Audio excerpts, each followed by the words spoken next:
My guest today is Allie Christensen, founder of Aligned Fitness and the Dancer Strong platform. This episode is all about understanding cues and corrections, why some land, why some don't, and how we as dancers can sift through all the things we hear in class, determine what it actually means, and how to apply it to our training. Allie shares her insights both as a dance movement specialist and trainer and as a former professional dancer. And what she shares in this episode is invaluable for your ballet journey. If you've ever felt stuck on a correction, this conversation is for you. So let's dive right in. I am so excited to have you here today. You have worked with so many dancers through Align Fitness and your Dancer Strong platform. And so today we're going to dive into one of the biggest challenges, I think, for adult dancers, which is understanding cueing and corrections. Because let's be honest, a lot of times what we hear in class is not super intuitive. So to kick off, maybe we can start by defining our terms. So, what would you say is the difference between a cue versus a correction? Yeah, so I was thinking about this because this was kind of your main question for me. What's the difference? And I think people will have a different opinion than me, but I feel like a cue is something that describes a feeling. So teachers might say something like, feel like you're floating, feel like you're reaching, envision this. And they're going to paint a picture in some way for you, but there's no description of what you should do with it. It's just a feeling. And then a correction would be something like straighten your knee, point your toe. Hopefully, it's telling you what to do. And those two differences get mixed up all the time, partly because of the way the ballet world has been in the past. And then partly because I don't think we always know what those differences are and how to take and apply those corrections to whatever you're doing. And I feel like for my body, when I know the difference, then it gives me so much clarity on what I should be focusing on. And I think we can talk about that a little bit more in the episode for sure. I think for adult dancers, one of the biggest frustrations is getting a correction and hearing it. We're not dumb, we're smart people, Mhm. but we just cannot make it click right away. So, what would you say to adult dancers who feel like they're in that place where they're getting a lot of corrections and they're hearing them, they're receiving them, they're open to them, but they're feeling like they just are not clicking? My first piece of advice is always just be patient. I think that we have to remember that for all of us, as whatever phase of life you're in as a dancer, we're building new neural pathways, we're creating new habits. A habit that's consistently worked on takes 90 days to form, let alone if you're taking class once a week, twice a week.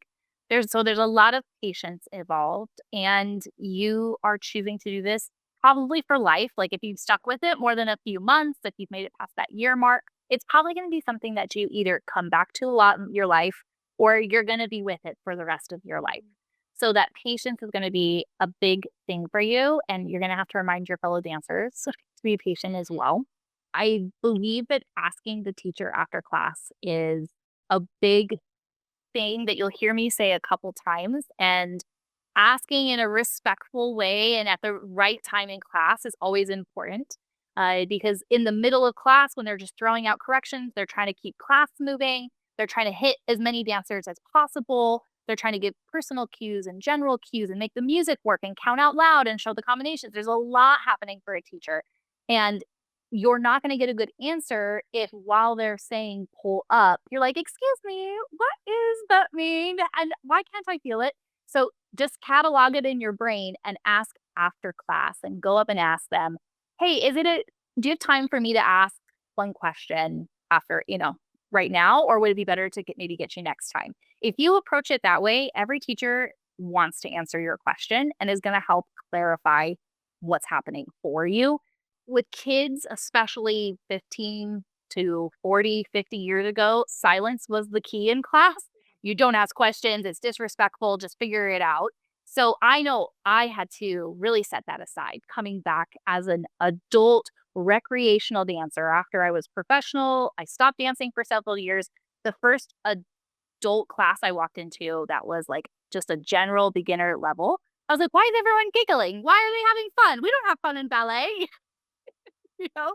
It was so different, but it's what I want now. It is absolutely what I want ballet to be like. I don't want to change a thing about the adult dance community that you form in the studio. So ask your fellow dancers what they're feeling. And then you can get a sense of like, is everyone confused? Because that happens a lot. A lot. I get the same questions every time I work with someone. I get the same questions in workshops and intensives. And it's because there are some things that as teachers we could do better to assist you to understand what's happening. And I would say that lastly, this is my arena, so it sounds like I might be saying this because this is where I am, but I do what I do because I know it works, not because it just stumbled into it and thought this could be a thing I do. Strength training will make a difference in how you understand your body and your ballet cues. It's a really important part of our dancing vocabulary, and it's a really important part of learning what your body can do, not just how much weight it can lift, but what is possible, what muscles are working, realizing when you work on a certain action or muscle group, oh, all of a sudden my balance is better because I'm not falling backwards or I'm using my core better. And there's just so many connections that you'll never know were there unless you take that opportunity to do some cross training. Yeah, it's so true. I was talking about this the other day. Like, sometimes more ballet is not better, it's just more. And I've had seasons like that where actually doing less ballet and doing more of strength training, mobility, it's actually the better thing. Like, it's the bigger win for them when I go into class, and I think being an adult dancer, because we always feel like we're in this time crunch of, like, there's not enough time to I started late, I wanna do all the ballet and all the things, but I think it's really surprising how sometimes when you pull back a little bit from class, class, class, and you spend a little bit more time working on other things, like you're talking about, the understanding that you gain in your body is so valuable for them when you go back into class and you go back into that environment of getting corrections, because you just have connected with your body in a totally different way. If you love ballet and books, I've got something just for you, the Bunhead Book Club. Together, we dive into books inspired by the beauty of ballet and the lives of dancers, both real and fictional.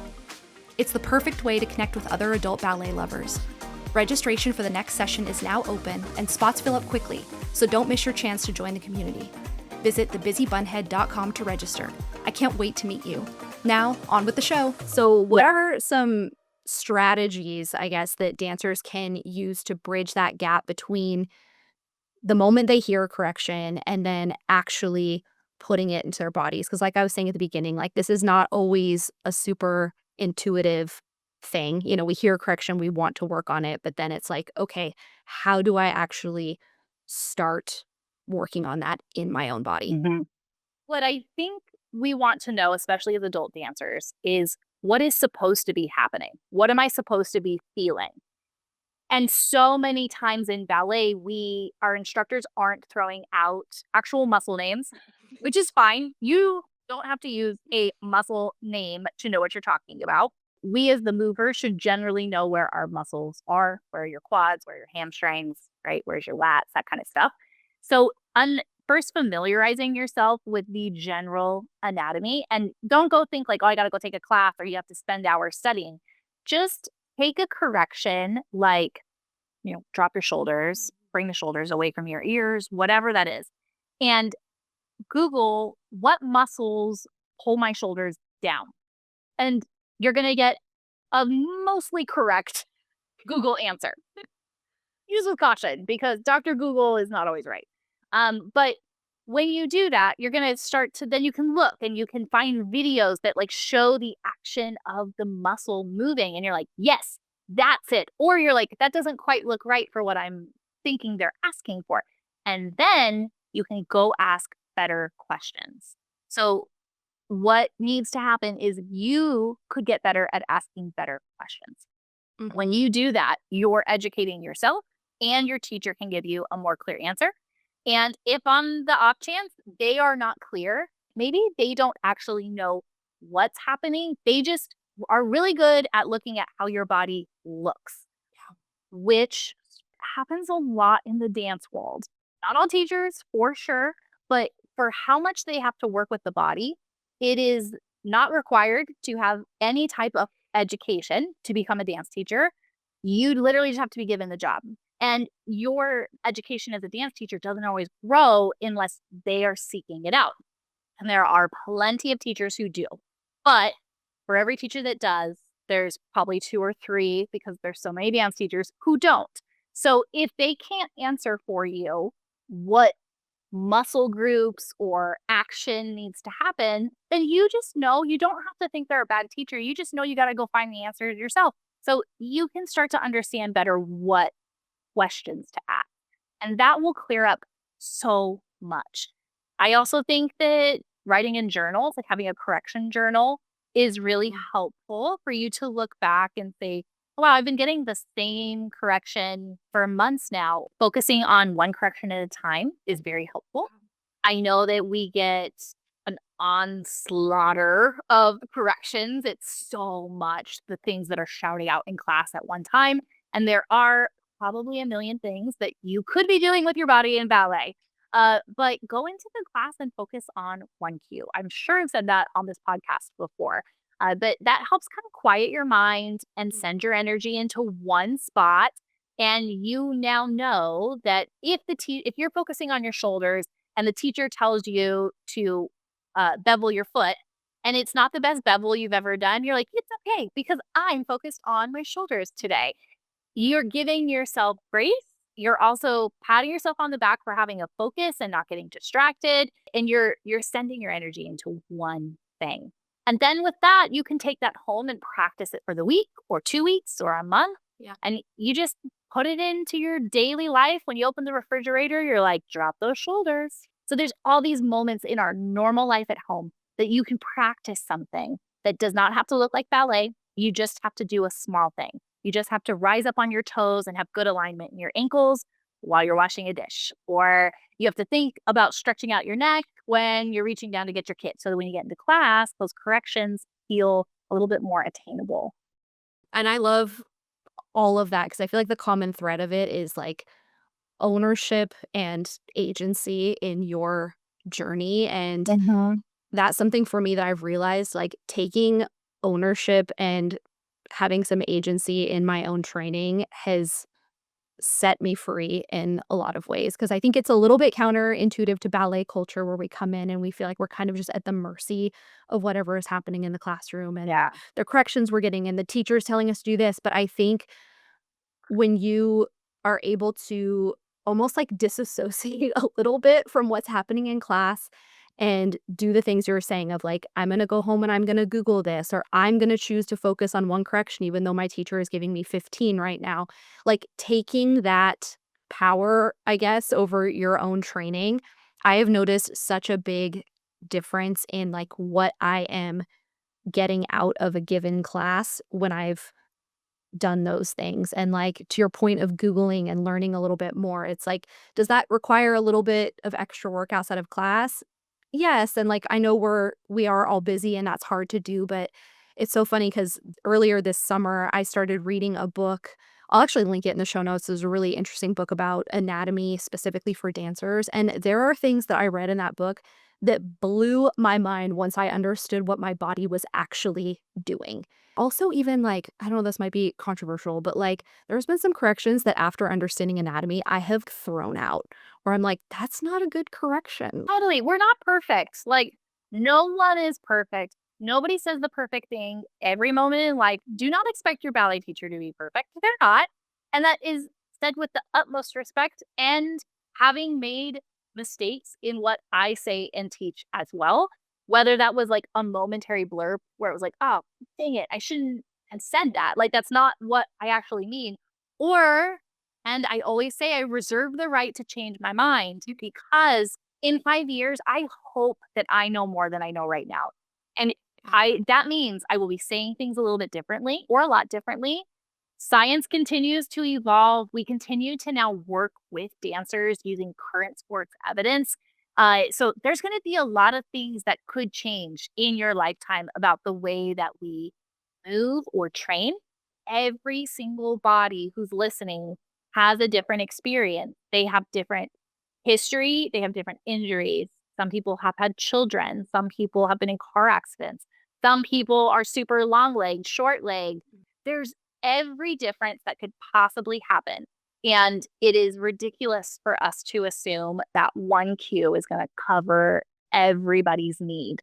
Yeah, and I think it's interesting too because when you look at ballet as a whole, so many cues and even corrections that are given are based on this one standard of like, this is how a body looks in ballet. And so this is how a body moves and works in ballet. And so I think that's also just something to keep in mind. There are things, especially like if you have a teacher that's a little bit more like old school, some of the Mhm. older teachers like still haven't updated their own teaching knowledge, their own style. Then so they're still kind of like working from some of these outdated cues and it's hard. Like it's a lot, I think, for adults to navigate in the classroom of like wanting to respect your teacher and the knowledge that they do bring, but also having the agency and free will to be like, but I'm also gonna do some sifting through this and I'm not just gonna like Mhm. let everything hit me and because sometimes it can even be like a little bit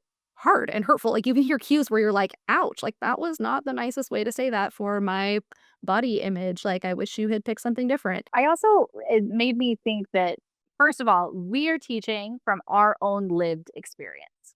And then on top of that, you gather information. As you work with more people successfully, meaning like getting them to the result that they want, you start acquiring knowledge based off of that. So the wider, diverse group of people you work with, statistically, you're going to have better knowledge if that's your goal, right? So a dance teacher who works with a certain type of dancer. I'll use the pre-professional. I'm not trying to poop on them. I'm just going to use it because we can all imagine what those little dancers look like. They have legs for days. They are toothpick built. They haven't hit puberty yet. And those really intense academies that you can think of have teachers who looked just like them, who trained just like them, and who have hip problems, probably just like them. But they are teaching based off of their body experience. And now, for let's say 40 years, all they've seen is that type of dancer.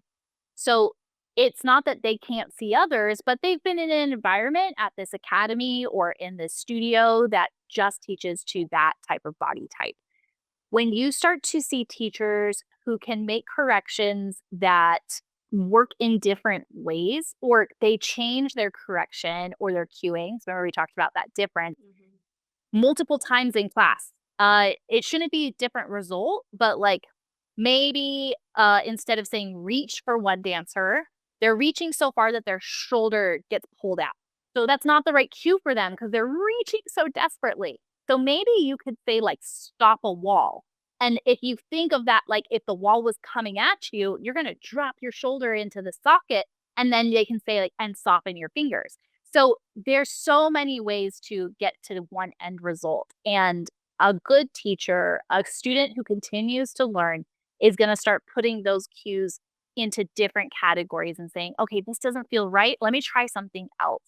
Yeah, and I think it speaks to the importance of taking class from different teachers so they Yeah. are hearing different cues and you're receiving corrections maybe worded differently because I think like I've talked to other adult dancers that have experienced this where they're only taking class with one teacher and they're feeling really discouraged because they're not able to understand and like work through the corrections they're getting and so there's this feeling of getting defeated because you're just getting the same correction you're like I don't know why I can't but I think sometimes you could maybe just go to a different class and have a different teacher say it completely differently, and it might totally unlock a different way of experiencing that in your body. And so I would love to jump in over on Instagram. I put up a little question box asking people what are some of the corrections that they receive that they don't really understand what they mean. So the first one that was submitted was about turnout and being told to stop forcing your turnout. What does that really mean? And like, what is the teacher actually getting at if they are saying this to you? Okay, so here's the general thing that I feel a teacher is saying when they say you're forcing your turnout is that you are either cranking your feet or your knees past what your hips and glutes will allow. So you will know this is happening if there is pain in your knees or ankles, You'll know this is happening if you look down at your feet and you're rolling in towards your big toe or pronating. So if your weight is rolling in and your arches kind of disappear, you know that you are not fully using those turnout muscles, which are actually located in your hips, glute area. That is generally what they mean when they say they're forcing turnout. So the solution is to pull your feet in or forward just a little bit so you're not as 180-degree open. Maybe you're 160, or if you're like me, it's like a modest 60% right now. Feeling more weight on your pinky toe side. So rolling away from the big toe. Doesn't mean you're going to pick your big toe up off the floor, but you're just going to feel more weight on your pinky toe side. That line going towards the outside of your leg is going to help you activate your turnout muscles. One of my favorite things to do when we have turnout exercises that I work on is to feel the turnout coming from your glutes and then to let your ankles roll in or pronate. And you'll go, oh my gosh, my turnout muscles turn off. It feels like they go away. And then you put more weight in your pinky toe and you're like, oh, they're back on. And then roll in, they turn off. So there's really a very strong connection to how your foot is on the floor to what's happening in your turnout. And when you understand where the turnout is coming from and what some of those little things that are happening that are kind of incorrect and putting strain on your joints and not allowing you to access your turnout muscles, it's a big game changer. So forcing is going to be coming from knees or ankles most likely. And it's probably going to mean that you're not actually using your turnout muscles more at your hips.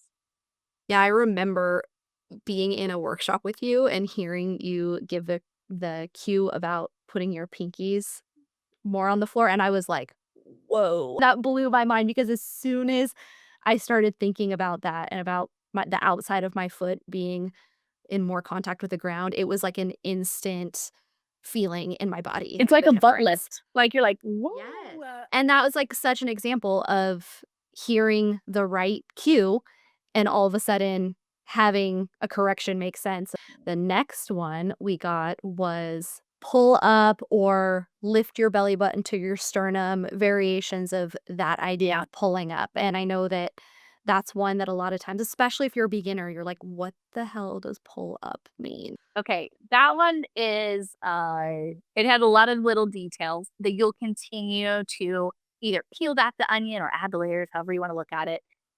But in essence, when we pull our belly button back to our spine, so suck in or try to get skinny, or simply just pull your belly button like up towards your sternum, we're not fully using all of the engagement in our torso or trunk or our core, as we call it.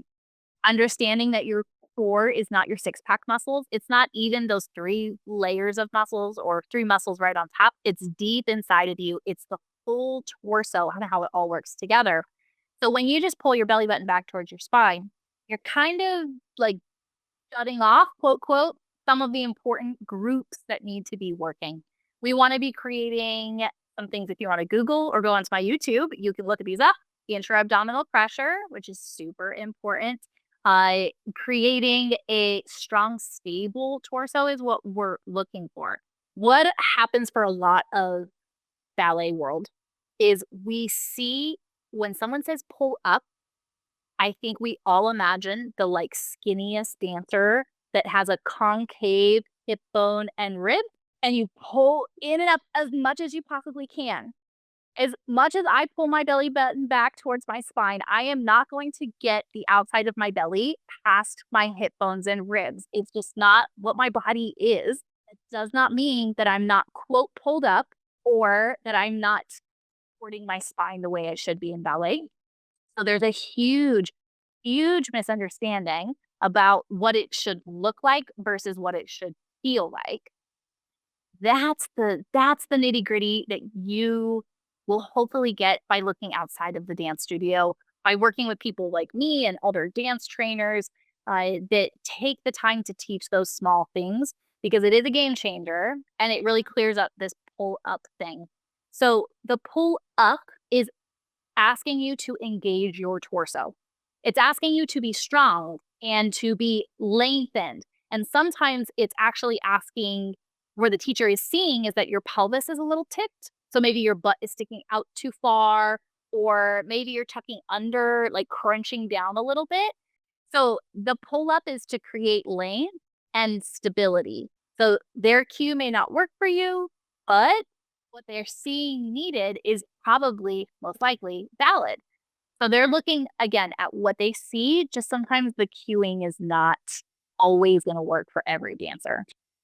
Yeah, and it, like, goes back to what we were talking about earlier because I even had this happen this week. I had one of my teachers say, "Suck in your belly," which I was like, "I hate that correction." But Uh, I knew that I needed to translate that yeah, into what in my world is Allie terminology because I work with you. And yeah, so I know what that means and with, like, creating that intra-abdominal pressure and, like, I know what that feeling needs to be, yeah. but it's like I have had to understand that enough to be able to take what is in some ways like a little bit of like a triggering correction. I think it probably is for most female dancers, especially like we don't really want to be told to like suck in our stuff. Yeah, Like, stuff your gut in. yeah, I don't love that. Yeah. So being able to take that and do something useful with it versus just being like, ugh, I hate that, or like, or even just like trying to actually do it, because there was a time when I was first started dancing where I was literally like, okay, and doing exactly what you're talking about, where I'm just trying to like suck it in and lift up, because I didn't know. And you're all over the place because nothing's engaged correctly, but you look Yeah. skinny. Yeah. Totally. And I'm like, I don't know. Okay, sure. Like, I'm trying to do what you're asking, but like, it's so empowering as an adult dancer once you understand what that actually means anatomically correctly to do that and get results, and then you can kind of, like you were saying, sift through, "Here's what they're saying, probably based on what they're seeing, and I need to do the, like, through my own brain into Yeah. something that is actually anatomically makes sense and is actually helpful instead of freaking me out right now and making me feel like you are calling me fat." Yes, totally. You gotta get good at translating what's happening in the ballet class. So, okay, the next one we got, and this one came up multiple times, and this is actually one that I have experienced a lot, is lift from underneath your leg. I love this one because I literally went through all of my professional career thinking this was what it was. Because I heard it all the time. Back to the difference between a cue and a correction. A cue, although I don't think a good one, but a cue could be lift from under your leg. Even though it has a specific thing it's trying to tell you to do, it's like a feeling. It is not what's actually happening. The correction should be to your hip flexor, quad, extend your knee, and lengthen the hamstring, because that's what's anatomically happening. So this is a really common and very outdated cue. You will continue to hear it. So just like we said, just compute it into something else. But your quad, which is the top of your leg above your knee, and your hip flexors, which is right at that leotard line, that spot that sometimes feels a little tight and angry sometimes. Those are the muscles that are the major players in bringing your leg up off the floor to the front and to the side. So you have to use those muscles. They should be engaged. What happens, the reason I think this cue came about is because when you don't feel an even pelvis, so like you don't feel your sit bones, the bottom of your buns staying even, you're not pulled up and engaging the outside of your standing glute. When your core pressure is not correct, when the balance in your glutes is not strong enough, you might start lifting your working hip up and Mm. really we say overusing, but I think what we're feeling is actually a weakness in our hip flexors or quads. And when that happens, it feels like a very pinpointed thing. Like you're like, oh my gosh, my hip flexor. And you can point right at that spot on your leotard line, or sometimes your quad, not the quad, but like a spot in the quad feels like it's cramping up in this one particular spot. Mhm. So we say that that's an overworking, but I think most of the time it would be a weakness in those muscle sets. And when that happens, the hip lifts up. So the teacher says, lift from under your leg because they want you to drop your hip.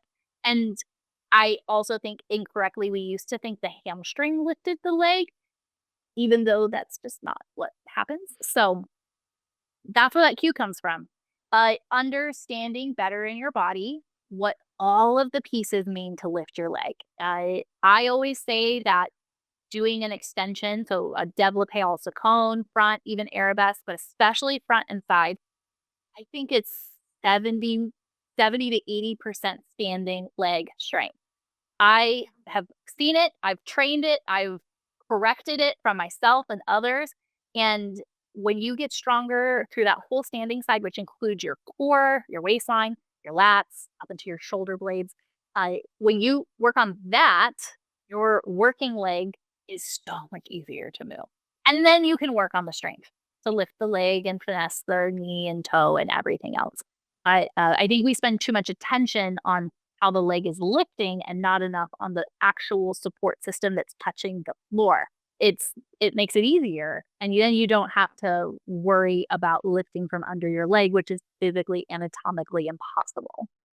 Yeah, and that's so helpful even to just know because I think that's one of those corrections or cues that you would hear, lift your leg from underneath, and Mhm. I don't know, for me, I've had teachers literally come over and stand and be like, "No, do it from underneath," and then ask, "Can you Yeah. feel the difference?" And I'm like, "No, I can't." Well, and this is why I do what I do in the, like in the dance world. This is why I choose to do what I do because I love the aha moments and I needed so many of them. And as I now do cross training, injury prevention, post surgery, that kind of stuff with dancers, so the biggest thing that I think bring people back and continue to go into class is the moments where we do spend 25 minutes talking about your port de bras. And it's not wasted time. It's the best time you'll ever spend with me, really. And I think every dancer who's worked with me privately or in small groups say that. Yes, I hope we're good at the exercises. And yes, you want to gain strength and we want to use that knowledge. But when you unlock those cues, take it into so many things and it's not then just applicable in small areas for you. So it really is, all these little understanding are worth your time and investment, and doing some work outside the studio is worth it if you want to keep dancing and growing. How can dancers avoid feeling discouraged when they hear the same corrections over and over? Because I think this is kind of where, like, the rubber meets the road of, like, "Okay, I'm getting a lot of the same thing over and over and over," and that can either move towards just total defeat and discouragement, or it can move in a direction of, like, "I'm gonna figure this out." So, what advice would you give to dancers in navigating those specific corrections where it's consistently happening and it's something they're hearing every week, every time they're in Yeah. class? Remember that change takes time, lots of time, and repetition. So be Mhm. patient. There are a million things to focus on in class, and it's very distracting to our brains to multitask. So just be okay with choosing one thing. I think that your journaling really is cathartic as well. So it's good to see, like, okay, yes, I am getting the same corrections, but you should also be writing down the good things that are happening. Remember that dance is meant to give you things to work on. There is never a moment you are going to be perfect. The premiest of prima ballerinas were taking privates and getting picked apart. You can see them on social media if you don't believe me. Mhm. They're stunning, top of their game, and they're getting picked apart. So that's ballet, So we do have to develop some grace, some thick skin, whatever you want to call it, because there's going to be no point where you are not getting corrections. And it's in ballet and dance, corrections is a love language. It's a weird one, but it is a love language. So getting those corrections means that the teacher cares, and remembering that can also be helpful. I think those are probably the big takeaways for that. Yeah. Yeah, and I'm gonna add one too, even just from, like, my own, experience the last couple weeks especially is, like, what's that quote about the definition of insanity is doing the same thing over and over and expecting Mhm. different results, and Yep. with the correction that I keep getting, I had a low point where I was just like, "I hate ballet, I don't wanna do this, ah," and then once I kind of Mhm. moved past that, I think the realization that I came to, which is, now that I'm thinking of it, I'm like, "Well, yeah," is I think I've been just trying to do it in class where I'm like the correction I get a lot is about straightening my leg, and so I've just been in Mm. class just trying to, like, straighten my leg, straighten my leg, straighten my leg, and I'm like, "Okay, that is not working." Like, just trying to Yep. straighten my leg is not working. So, rather than slowly going insane by just trying to do the same things in class and trying to fix it in the moment in class, I need to do something differently, and so Mhm. I, use and love your platform, and so I'm like, I'm going through the straight leg videos, Yep. but you There's have. a 3 videos to work on your straight leg. Yes, there are, and the funny Yeah. thing is I was cracking up is because I was the one who's in the videos with you. That was one of the filming days I did with you, and I was, like, laughing at myself. I was like, "Hannah, what are you like, you did these videos with Allie, like, go freaking do the exercises, like, rather than banging your head against the wall and crying in the car because you can't get your legs straight by sheer willpower, like, Yeah.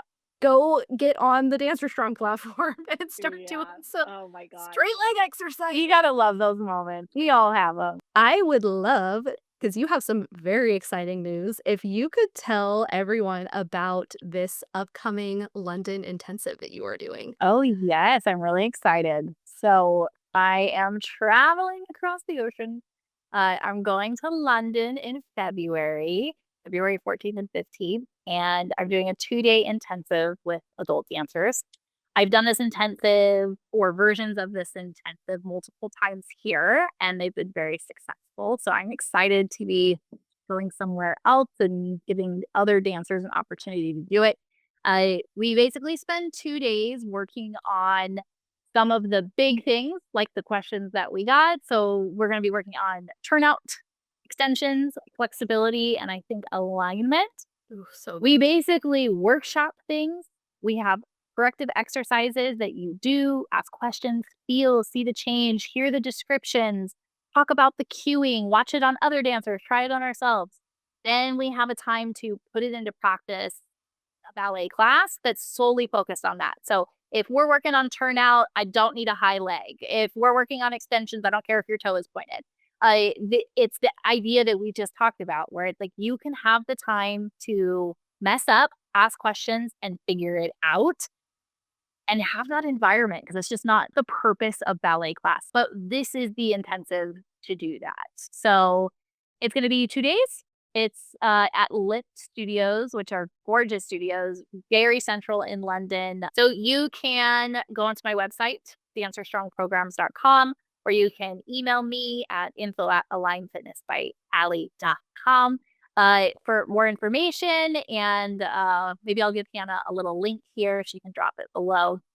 But we'd love to have you. It's going to be so fun. Other adult dancers, all walks of life. We're going to be working to make our dancing better with these small details. And I think it's very much worth everyone's time, which is very exciting for me. going to my first intensive with you was honestly like a pivotal moment for my ballet training as far as understanding my body, my strengths, my weaknesses, what I needed to change to adjust to get stronger. And like it unlocked so much for me that everyone who's listening, I'm like, I cannot recommend this enough because it's very, like you said, it's very similar to what you've done here in the States that I've Yeah. gotten to go to. And it is like the best investment you can make in yourself as a dancer. Like I really, really believe that. Oh, and a fun bonus that I'm excited about, when you get your ticket to come to the intensive, you also get 3 months of the Dancer Strong program.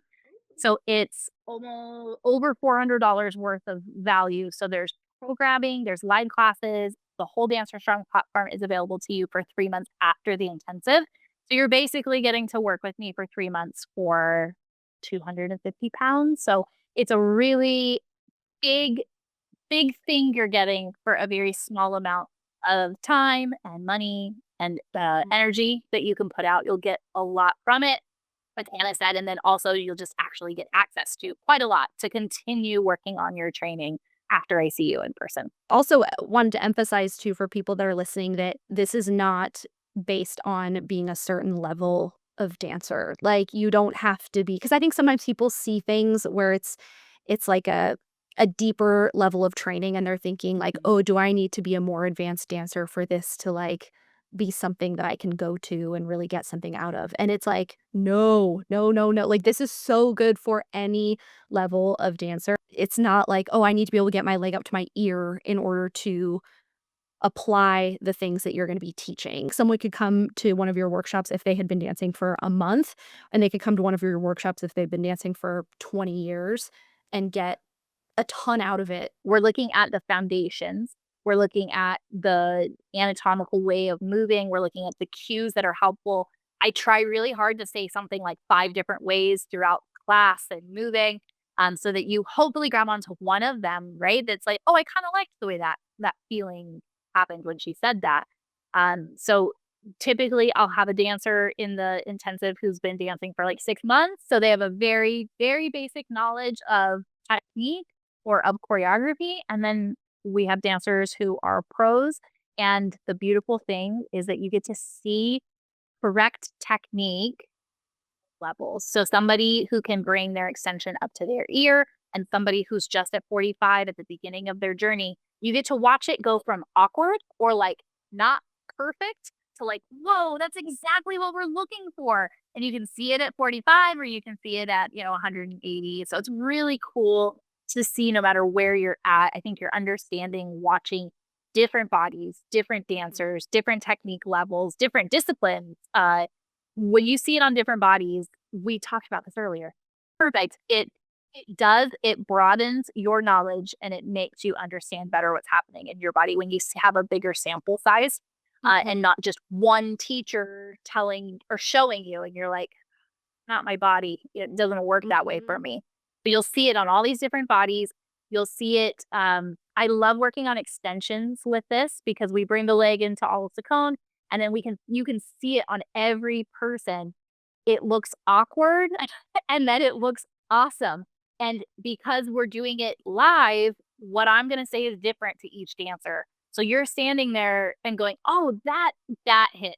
That's what it is for me." And someone else is going, "No, no, no, yes." Yeah. So it's that live interaction. It's all the hands-on that you get that you then are able to take away and build on in your own classes and studio. So we could talk for hours about this type of movement. I love it. That's why I do it. Yeah, it's going to be a great event, and I know that everyone who gets to go is going to love it. I'm still like trying to figure out if there's any possible way in the universe that I can go, like just for I always funsies, love it. You're always welcome. even though I've Always taken welcome. multiple intensives and I'm like, I want to go. Like, I love it. But I think that too, what you were saying earlier, like you get that time to really dig into things that like you just don't have the time to do in the classroom because class isn't set up for that. So like really digging into like the nitty-gritty of like how a tendu should feel is it's like it's such a luxury. I know it probably sounds weird. Someone who's not a dancer won't get like how is spending, Yeah. a bunch of time on a tendu a luxury, but it's like if you know, you know. Like, Yeah. it's really nice. And so yeah, just such a great event. And all of the information will be in the show notes. And then I know, that people can reach out to you if they have questions, can reach out to me if they have questions. I'll get you to Allie. So, yeah, thank you so much, Allie, for being on. It's always a Thank pleasure. you. So I fun. love chatting with you, and it's so fun to be here with your podcast and all of your peeps. So can't wait for the next one. Yes, we will definitely have you back soon. And thank you so much for your time. And thank you, everyone, for listening. We hope you enjoyed the episode. Thank you so much for listening. If you'd like to support the show, you can join the After Class Corps de Ballet for just $3 a month through the listener support feature. It really helps keep the podcast going. And as a member, you'll even get a special shout out in future episodes. All the links mentioned in this episode, including the link to join the Corps, are included in the show notes. See you next week after class.